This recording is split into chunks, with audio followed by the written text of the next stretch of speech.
যদি বিচার করা হয় তাহলে আমার পক্ষ থেকে যেরকম সবাই শিল্পপ্রেমী, শিল্প ভালোবাসে, গান, আমার আমার ফ্যামিলিতে যারা আছে তারা বড় বড় সিঙ্গার না, কিন্তু সমাজে গান করে, গান করেছে, তাদের মধ্যে এই জিনিসগুলো আছে। আর যদি এইভাবে কম্পেয়ার করা হয় তাহলে ওর বাবা, ওর কাকা, ওর ঠাকুরদাদা ঠাম্মি, মানে আমার মেয়ের ঠাকুরদাদা ঠাম্মি, বাবা কাকা, এদের মধ্যে কিন্তু এইসব জিনিসগুলো নেই।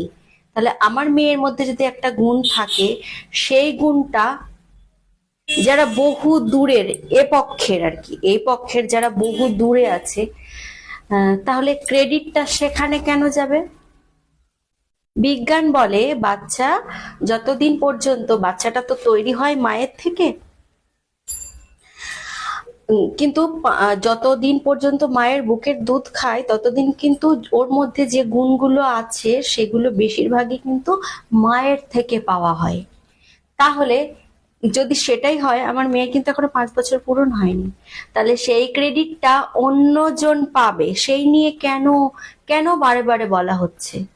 আরে ভাই, পরের মেয়ে, সেই পরের মেয়ের মধ্যে যদি একটা গুণ থাকে বা সেই তার বাবা মায়ের যদি গুণ থাকে, সেটা মেনে নিতে কষ্ট কিসের? কেন এত গায়ে জ্বালা বাঁধে ভাই? তোমার নেই গুণ, নেই, নেই তো নেই, এটা মেনে নিতে কষ্ট।